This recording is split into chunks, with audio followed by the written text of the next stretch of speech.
do you hear? It's the ticking of a fine watch. An accurate watch ticks 5 times each second.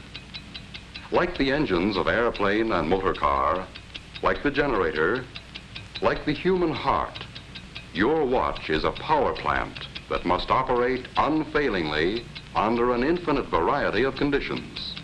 Yet, unlike our heartbeat, the beat of this tiny power plant must never vary.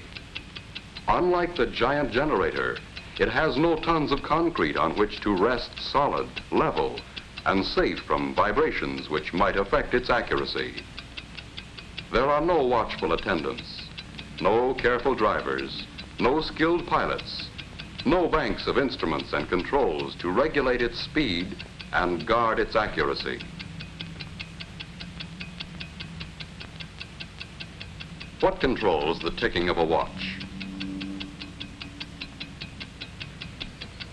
Inside, we find a beautifully poised and balanced mechanism of springs and gears, pinions and bearings. And this entire mechanism must be confined to a very small space. Still, it must run at a constant speed, never more, never less, with an accuracy that approaches perfection. Here, in a greatly simplified form, we have the 4 elements needed in every timepiece: a source of energy or power, a means of transmitting power, a dial to record the flow of power, and a way to control the power. Now let's see what these 4 elements are like in our watch. First, we'll take our watch apart.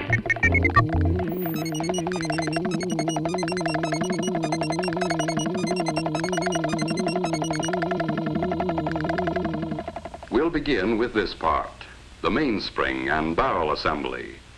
And so we can see everything that goes on inside, let's use giant parts to make a watch model. This is the mainspring, and it lives inside the mainspring barrel. The mainspring is the power plant of the watch, the source of power, like the faucet in our water clock. By winding the spring, we can store up energy. Here is a winding stem with gears and a click to keep the spring from unwinding. And here is the unit that controls the flow of power, like the nozzle on our hose. It is called the balance wheel and hairspring assembly. It consists of the balance wheel, hairspring, balance staff or axle. Fastened to the balance staff is a part called a roller. To the roller is attached an upright jewel pin. Let's see how these work together.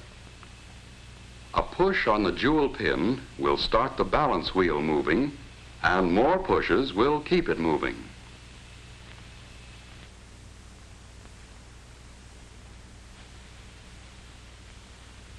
To do this job of pushing, we need this odd anchor-shaped lever called a pallet. It can be mounted so that when we move the pallet back and forth, we can apply a series of impulses to the jewel pin to keep the balance wheel in motion. Now to the pallet crossarm, we add a pallet jewel, shaped like this. Here is a wheel called an escape wheel, with teeth on it so shaped that they will push the pallet jewel and jog the balance wheel into motion.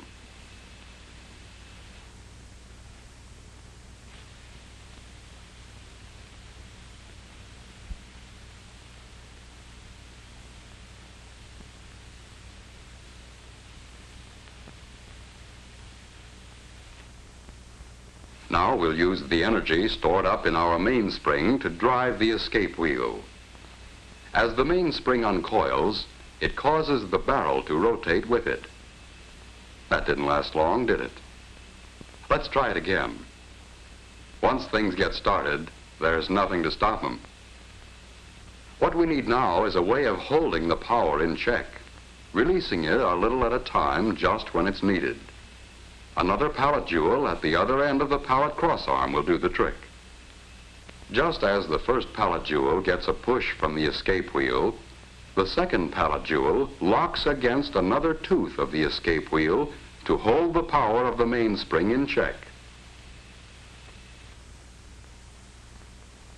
But the balance wheel keeps swinging, and the jewel pin moves the fork end of the pallet until the escape wheel is again unlocked. But when we connect the mainspring directly to the escape wheel, the power is soon exhausted. In an actual watch, it would last only a few seconds. What we need is a way to stretch the power so it will last for more than a day. In our water clock, we used a hose to transmit power from the faucet to the nozzle. We also need a way to transmit power here. So let's add a system of gears and wheels. We'll stretch them out in a line instead of in their usual closely confined location in a watch. As a result, a few turns of the mainspring barrel, driven by the mainspring, will drive the escape wheel many, many revolutions, enough to last a full day and longer.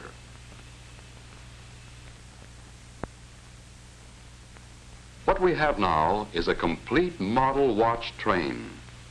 Through the gears, the mainspring drives the escape wheel. The escape wheel teeth push first on one pallet jewel and then the other. The pallet fork nudges the jewel pin on the balance wheel to keep it moving. The swinging balance wheel on its return trip moves the pallet fork. This unlocks the escape wheel to release a little more energy from the mainspring.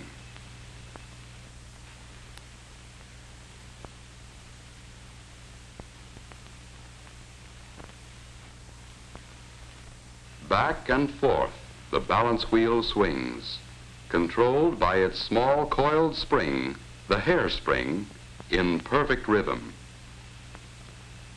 Each swing unlocks the escape wheel so it can give an extra push to a pallet jewel, and this is passed on to the balance wheel assembly to keep the watch ticking far more steadily than any beating heart. All we have to do now to measure time is count the ticks. But this would be a tedious job and not very practical. Just as we needed a dial on our water clock, here too we need a method for recording the flow of power. So to the shaft of this gear or wheel, we add an indicating hand to measure seconds. As the gear train of a watch moves far enough to make 5 ticks of the escapement, the second hand moves 1 graduation on its dial. To count the minutes, we can attach a dial and fasten a pointer to this gear wheel, which is just the right size so that it turns 1 complete revolution while the second hand makes 60 revolutions.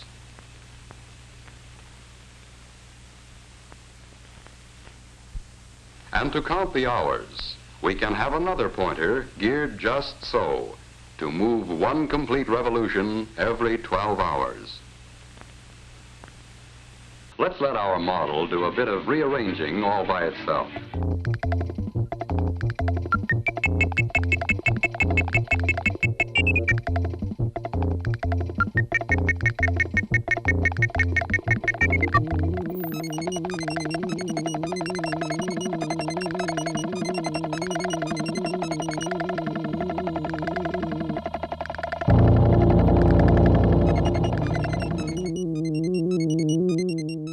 Now we know what time it is and how and why we know. A fine watch itself is, of course, a compact precision mechanism with parts miraculously small and fashioned by craftsmen with incredible accuracy. But the basic principles are those we have just seen, frequently applied on a scale almost microscopic to produce the world's most accurate portable measuring instrument. Here is a truly wonderful mechanism. With it, you can accurately measure the passing of time, and record that passing for your use and convenience. But this mighty little servant is a creation of beauty too, a precious possession to be worn with pride and confidence every day, every week, every month, year after year.